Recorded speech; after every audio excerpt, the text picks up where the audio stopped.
Hello, dear students. Welcome to Nidhi Science Academy. Today we will start a new chapter, chapter 13, photosynthesis in higher plants. Photosynthesis in higher plants. तो जितने animal हैं वो किस पे depend है? Plant पे है, तो उनके फूड के लिए डिपेंडेंट है। कभी आपने सोचा है प्लांट्स को कहाँ से फूड मिलता है? प्लांट्स को कहाँ से फूड मिलता है? तो ग्रीन प्लांट्स के फूड को सिंथेसाइज करना पड़ता है ना। ये आपने फोटोसिंथेसिस पहले भी पढ़ा होगा, पर इसको और इलोबोरेट करके हायर क्लासेस में पढ़ाया जाता है। Green plants rather synthesize food they need through photosynthesis. Photosynthesis के थ्रू फूड लेते हैं, इसलिए उनको ऑटोट्रॉफ्स बोलते हैं। ये ऑटोट्रॉफिक न्यूट्रिशन आपने पहले क्लास में भी पढ़ा है। Because they depend on green plants, because they depend on photosynthesis, the green plants make their food. कैसे? वो फोटोसिंथेसिस थ्रू अपना फूड बनाते हैं, तो उनको ऑटोट्रॉफ्स बोलते हैं, ऑटोट्रॉफिक न्यूट्रिशन बोलते हैं। और प्लांट्स पे जो डिपेंडेंट रहते हैं उनको हीटरोट्रॉफ्स बोलते हैं, और मोड ऑफ न्यूट्रिशन को हीटरोट्रॉफिक न्यूट्रिशन कहा जाता है। जितने ऑर्गेनिज्म हैं जो प्लांट फूड खाते हैं वो सब हीटरोट्रॉफिक न्यूट्रिशन पर डिपेंडेंट है। They depend on green plants for their food, जैसे गोट, काऊ। ग्रीन प्लांट्स फोटोसिंथेसिस करते हैं, ये एक फिजियोकेमिकल प्रोसेस है। इसके अंदर लाइट एनर्जी क्या करती है? सिंथेसाइज करती है ऑर्गेनिक कंपाउंड्स को। वैसे भी अल्टीमेटली जितनी लिविंग फॉर्म्स हैं वो सनलाइट पे डिपेंड है एनर्जी के लिए। जो यूज़ करते हैं प्लांट सनलाइट का अपनी एनर्जी के लिए, फोटोसिंथेसिस के लिए, ये बेसिस है लाइफ का अर्थ पे। फोटोसिंथेसिस इम्पॉर्टेंट इसलिए भी है क्योंकि ये प्राइमरी सोर्स है फूड का, और रिस्पॉन्सिबल है ऑक्सीजन, एटमॉस्फेयर में ऑक्सीजन के लिए, जो कि ग्रीन प्लांट्स रिलीज़ करते हैं। अगर ऑक्सीजन ब्रीथ करने के लिए नहीं होगी तो क्या होगा इस अर्थ का? इसीलिए basis of life on earth कहा गया सनलाइट को, फोटोसिंथेसिस। तो हमें फोटोसिंथेसिस के बारे में क्या क्या पता है वो हम थोड़ा सिंपल एक्सपेरिमेंट के थ्रू इस चैप्टर में पहले स्टार्टिंग में रिफ्रेश कर लेते हैं। मैंने सोचा क्लोरोफिल है, वो ग्रीन पिगमेंट है लाइट का। क्लोरोफिल लाइट और कार्बन डाइऑक्साइड फोटोसिंथेसिस के लिए चाहिए होते हैं, है ना। तो उसके लिए हमने एक्सपेरिमेंट भी किया था, स्टार्च फॉर्मेशन किया था, जिसमें एक पत्ते को हमने एक्सपोज किया सनलाइट में और एक को कवर कर दिया। तो हमने टेस्ट किया कि presence these leaves for the presence of starch, खाली ग्रीन पार्ट में ही फोटोसिंथेसिस हुआ, क्योंकि प्रेजेंस ऑफ लाइट के कारण, प्रेजेंस ऑफ लाइट के कारण। ओके। दूसरा एक्सपेरिमेंट एक ये था कि लीफ को आपने इनक्लोज कर दिया टेस्ट ट्यूब में, जिसमें कि पोटेशियम हाइड्रोक्साइड सोक्ड कॉटन है, जो कि कार्बन डाइऑक्साइड एब्जॉर्ब कर लेती है। तो क्या होगा? तो आपने देखा होगा पार्ट ऑफ द लीफ जो है वो एक्सपोज्ड पार्ट तो पॉजिटिव शो करेगा, और जो एक्सपोज नहीं होगा वो नेगेटिव शो करेगा। तो एक पार्ट को, लीफ को क्या किया, टेस्ट ट्यूब में इंक्लूज कर दिया, जिसमें पोटेशियम हाइड्रोक्साइड था जो कि एब्जॉर्ब कर लेता है, और दूसरा एयर में एक्सपोज किया। तो क्या हुआ? एक्सपोज्ड पार्ट था वो पॉजिटिव आया, और जो टेस्ट ट्यूब में था वो नेगेटिव आया। तो इस तरह से हमने फोटोसिंथेसिस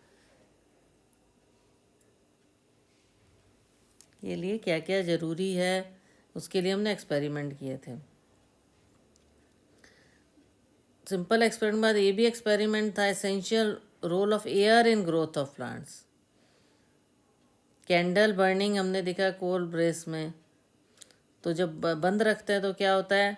कैंडल तुरंत बुझ जाती है।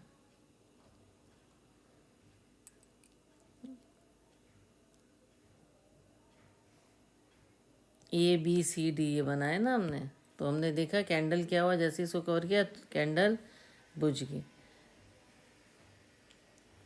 और वो जानवर था वो भी मर गया एब्सेंस ऑफ एयर में। पर जब हमने वहाँ पे उसको प्लांट वहाँ पे रखा,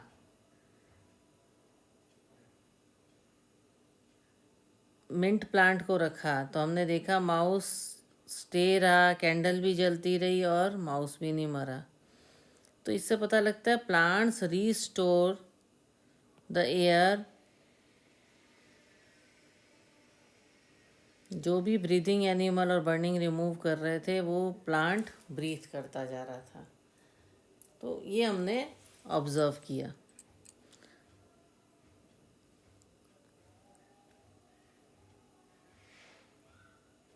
तो बर्निंग कैंडल और एनिमल ब्रीथ करते हैं, डैमेज करते हैं एयर को, पर प्लांट की प्रेजेंस में तो ये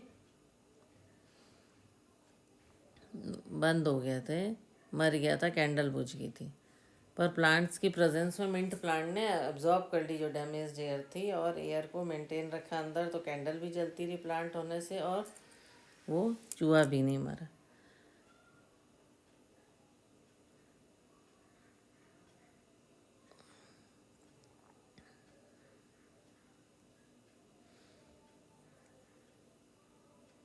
एक और सेटअप यूज़ किया था कि सनलाइट एसेंशियल है, purifies the air fouled by burning candles और ब्रीदिंग एनिमल्स, है ना। एक्वेटिक प्लांट में का भी शो किया था ब्राइट सनलाइट में, तो स्मॉल बबल्स आ गए थे ग्रीन पार्ट्स में और डार्क में नहीं आए थे। तो ये बबल्स जो थे ये ऑक्सीजन के थे। एक्वेटिक प्लांट में किया था उसने ब्राइट सनलाइट में, तो स्मॉल बबल्स फॉर्म हो गए थे ग्रीन पार्ट में और डार्क में नहीं फॉर्म हुए थे। तो बबल्स किसके हैं? ऑक्सीजन्स के हैं। तो उन्होंने ये शो किया कि ग्रीन पार्ट ऑफ प्लांट है वो ही ऑक्सीजन रिलीज करता है। जो ग्रीन पार्ट ऑफ प्लांट है इट रिलीजेस ऑक्सीजन। ओके।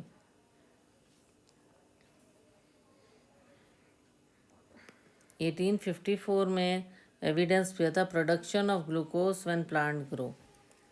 ऐसी और एक्सपेरिमेंट हुआ था जिसमें glucose usually stored as starch. तो ग्रीन सब्सटेंस जो प्लांट में क्लोरोफिल है, जो कि क्लोरोप्लास्ट में लोकेटेड रहता है प्लांट सेल के अंदर। तो ग्रीन पार्ट जो प्लांट का है जहाँ पे ग्लूकोज जो है, ग्लूकोज किस में स्टोर रहता है? स्टार्च में। ये उसका glucose is usually stored as starch.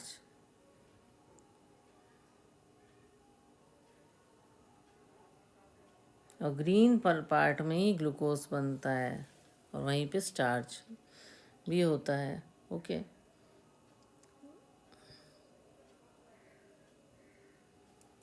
Green substance को क्या कहते हैं हम?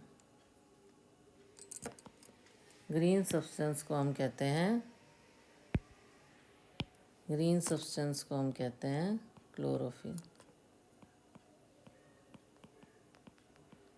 ग्रीन सब्सटेंस को हम कहते हैं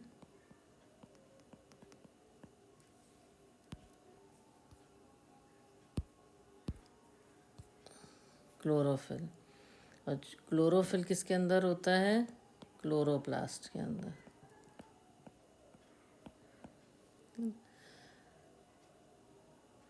और ग्रीन पार्ट में ही क्या होता है? ग्रीन पार्ट में ही ग्लूकोज फॉर्म होता है। ग्रीन पार्ट में ही ग्लूकोज फॉर्म होता है और glucose is stored as starch. Stored as, ये ग्लूकोज है जो कि starch, as a starch store किया जाता है। तो ऐसे एक और एक्सपेरिमेंट प्रिज्म था, स्प्लिट। प्रिज्म के थ्रू जब स्प्लिट होती है, पहले भी मैंने चैप्टर्स में बताया, विबग्योर बनता है। तो स्पेक्ट्रल कंपोनेंट्स बनते हैं ग्रीन एल्गा में, क्लोरोफिलम में, सस्पेंशन में, एरोबेटिक बैक्टीरिया होता है ये। तो बैक्टीरिया डिटेक्ट करता है sites of oxygen. Aerobic bacteria जो कि प्रेजेंस ऑफ ऑक्सीजन में ही ग्रो करता है। तो जहाँ एरोबिक बैक्टीरिया एल्गा होगा इसका अंदर ऑक्सीजन प्रेजेंट है। तो बैक्टीरिया मेनली किस रीजन में होता है? ब्लू और रेड लाइट के स्पेक्ट्रम में होता है इनका। तो इससे हमें पता लगा एब्जॉर्प्शन जो हमने पढ़ा था क्लोरोफिल का ए और बी सेक्शन 3.13.4 में, ये उससे बिल्कुल सिमिलर है, जो कि ब्लू और ग्रीन जो है स्पेक्ट्रा ऑफ क्लोरोफिल ए और बी है। साइड्स ऑफ ऑक्सीजन होती हैं ये रीजन में होते हैं ब्लू और रेड लाइट के of the split spectrum. Middle of 19th century में प्लांट के फोटोसिंथेसिस के बारे में पता लगा कि plant use light energy to make carbohydrate from carbon dioxide and water, है ना। कार्बन डाइऑक्साइड और वाटर से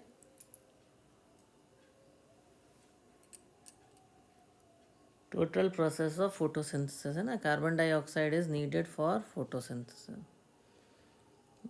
CH2O क्या है? वो कार्बोहाइड्रेट है। ये हमारा फोटो कार्बन डाइऑक्साइड और वाटर की प्रेजेंस में, वाटर के साथ मिलके सनलाइट की प्रेजेंस में, जो कि एक कार्बोहाइड्रेट है ना, प्रिपेयर फूड।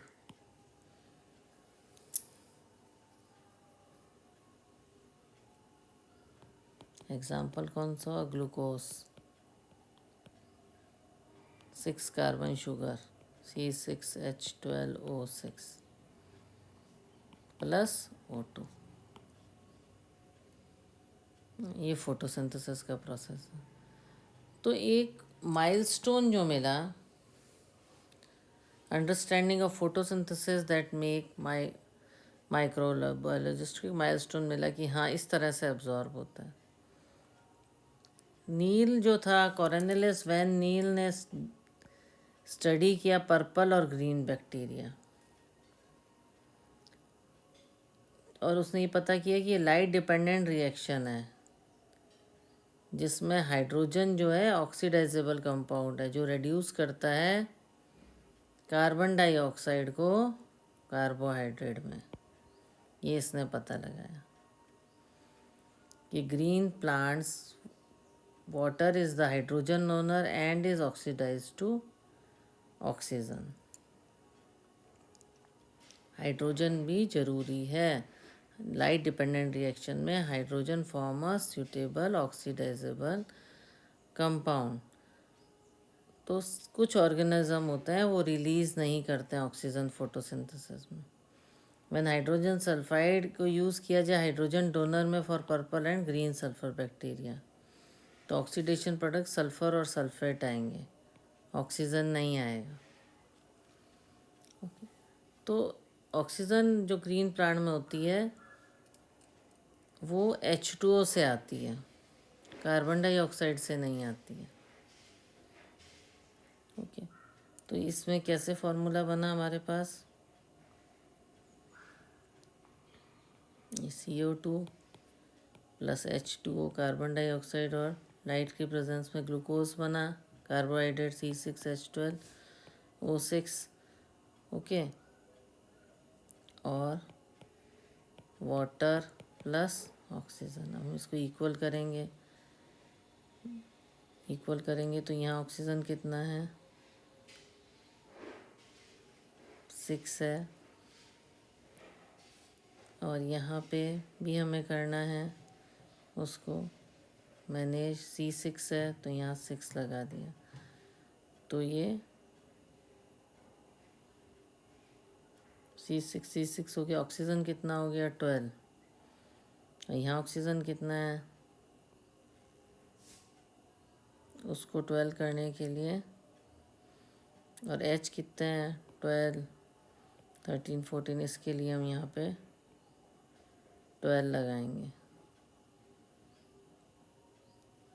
ये भी 6H2O आएगा और ये 6O2 आएगा, तब ये बैलेंस हो जाएगी इक्वेशन।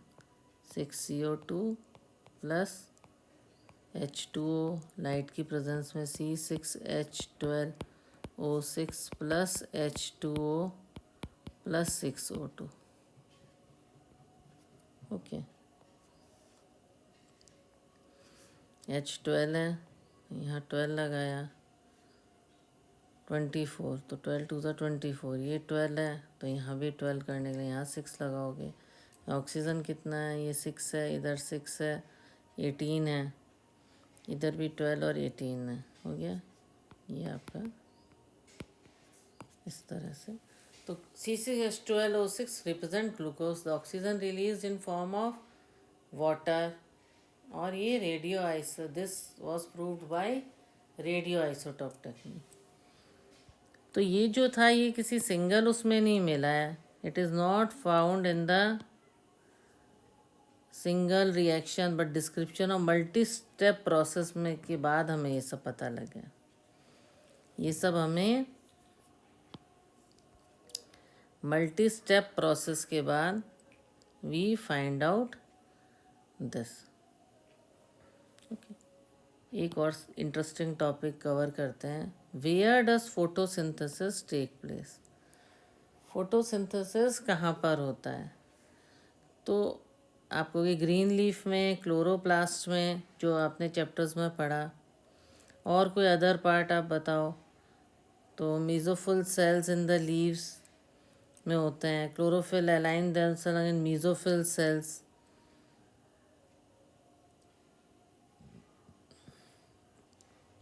आपने स्ट्रक्चर ऑफ क्लोरोप्लास्ट पढ़ा होगा चैप्टर में। क्लोरोप्लास्ट में मेम्ब्रेनियस सिस्टम होता है consisting of grana, stroma lamellae and the matrix stroma, है ना। The clear division of labour with the chloroplast, ये क्लोरोप्लास्ट है।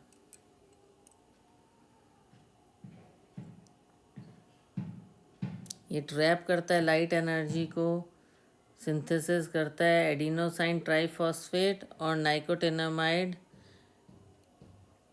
डाइफॉस्फेट को। ये ग्रेना है, ये जो है ये ग्रेना है। ये क्लोरोप्लास्ट का स्ट्रक्चर बताया गया है ना। इस तरीके से आप बनाइए तो ये जो है ये आउटर मेम्ब्रेन हो जाएगी। अगर आप 2 मेम्ब्रेन बनाते हैं इस तरीके से, देखिए तो ये आउटर जो बाहर की तरफ है ले बहुत आसान है बनाना, ये आउटर मेम्ब्रेन हो गई।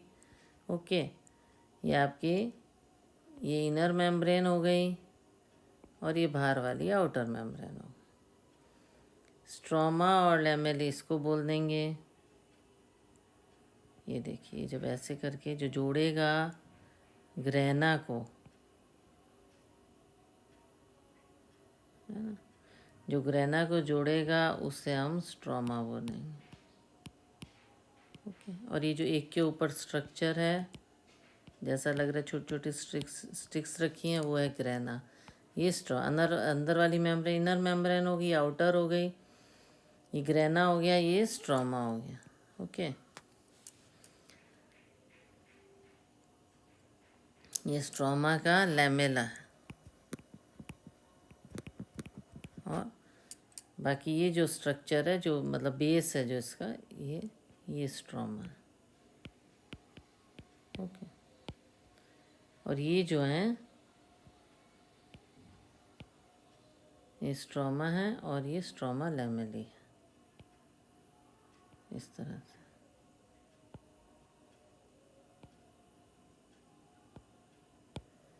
ये स्टार्च ग्रैन्यूल है। ये जो है ये लिपिड ड्रॉपलेट है। ये इस तरह के स्पिंडल शेप्ड ये स्टार्च ग्रैन्यूल हैं, ऐसे करके दीज आर स्टार्च ग्रैन्यूल। और ये छोटे छोटे हैं, ये लिपिड ड्रॉपलेट्स हैं। और ये चेन फॉर्म में हैं, ये चेन फॉर्म में हैं। ये क्या हैं, राइबोसोम्स हैं। ये छोटे छोटे लिपिड ड्रॉपलेट्स हैं। ये जो है स्टार्च ग्रैन्यूल हैं, ये राइबोसोम्स हैं, ये स्ट्रोम है। ईजी 4-5-6 चीज़ें बस आपको याद रखनी है इसके अंदर स्ट्रक्चर में। तो स्ट्रोमा जो होता है इसमें एंजाइमेटिक रिएक्शंस होते हैं, ये सिंथेसाइज करता है शुगर को और फॉर्म करता है स्टार्च को। तो डायरेक्ट लाइट ड्रिवन होते हैं, वो लाइट रिएक्शंस कहलाते हैं, फोटोकेमिकल रिएक्शन कहते हैं। ये डायरेक्टली लाइट ड्रिवन नहीं होते और प्रोडक्ट ऑफ लाइट पे डिपेंड करते हैं, और रिएक्शंस एटीपी और एनएडीपीएच रिलीज होता है। तो इसको बाद में डार्क रिएक्शन कहने लगे।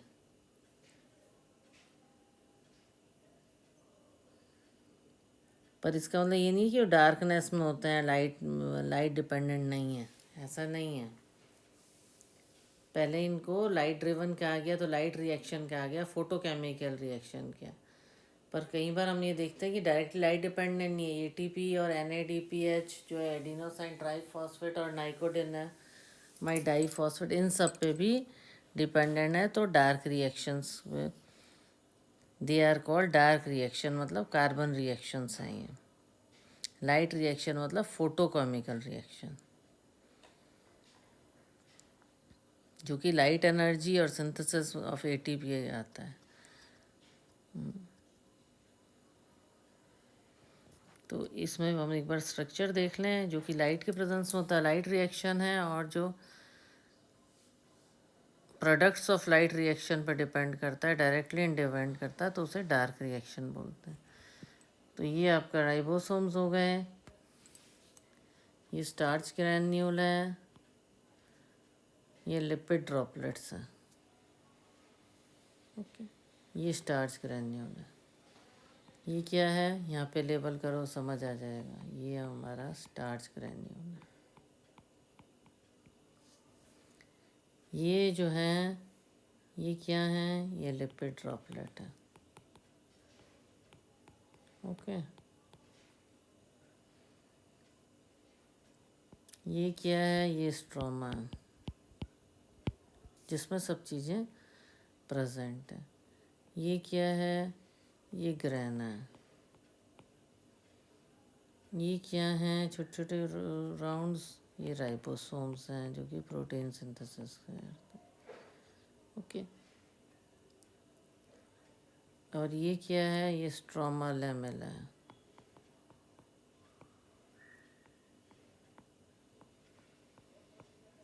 तो इस तरह से एक एक स्ट्रक्चर को पता करते हैं हम। ये स्टार्च ग्रैन्यूल हैं, ये लिपिड ड्रॉपलेट हैं। तो हम जब डायग्राम बनाते हैं तो हमें सब क्लियर हो जाता है। तो स्ट्रक्चर ऑफ जो है क्लोरोप्लास्ट से किसका बना होता है, ये मेम्ब्रेनस सिस्टम होता है, ग्रेना का बना होता है, स्ट्रोमा लेमेली होता है और मैट्रिक्स स्ट्रोमा होता है। क्लियर डिवीजन होता है क्लोरोप्लास्ट में। मेम्ब्रेन सिस्टम है, वो लाइट एनर्जी को ट्रैप करती है और सिंथेसिस करती है एटीपी और एडीपी को। जो मेम्ब्रेन सिस्टम है वो क्या काम है उसका, लाइट एनर्जी को ट्रैप करना और सिंथेसिस करना एटीपी और एडीपी को। मेम्ब्रेन्स का काम है लाइट को एब्जॉर्ब करना और एटीपी और एडीपी को सिंथेसाइज।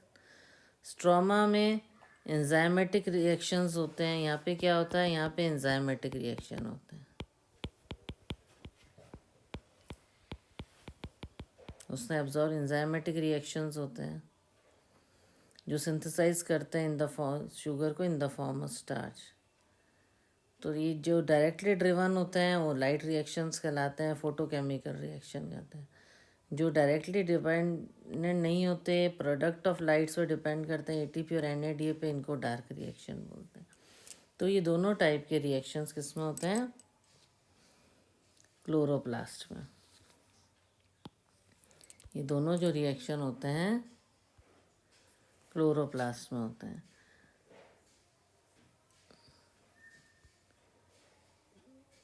तो कितने टाइप के पिगमेंट्स हैं जो इन्वॉल्व हैं फोटोसिंथेसिस में, कितने टाइप के पिगमेंट्स हैं जो कि इन्वॉल्व हैं फोटोसिंथेसिस में। तो ये जो एक एक पिगमेंट के बारे में मैं आपको, इसके बारे में आपको कल इसको और एलोबरेट करके बताऊंगी। अभी हमने बेसिक इस चैप्टर का इंट्रोडक्शन कर लिया है। आई होप यहाँ तक जो क्लोरोप्लास्ट तक है आपको क्लियर हुआ होगा। हमने क्या क्या टॉपिक आज क्लियर किया है। एक तो क्लोरोप्लास्ट का लाइट रिएक्शन, डार्क रिएक्शन और फोटोसिंथेसिस, और अर्ली जो एक्सपेरिमेंट्स थे उसका इंट्रोडक्टरी हमने फोटोसिंथेसिस का, और थोड़ा कुछ नया पढ़ा है। कल हम इसके बारे में और डिटेल में नेक्स्ट क्लास में पढ़ेंगे। तो आई होप आपको जो मैंने पढ़ाया है वो बहुत अच्छे समझ आया होगा। अगर आपको अच्छे से समझ आ रहा है तो चैनल को शेयर करें, लाइक करें, सब्सक्राइब करें। Okay, thank you.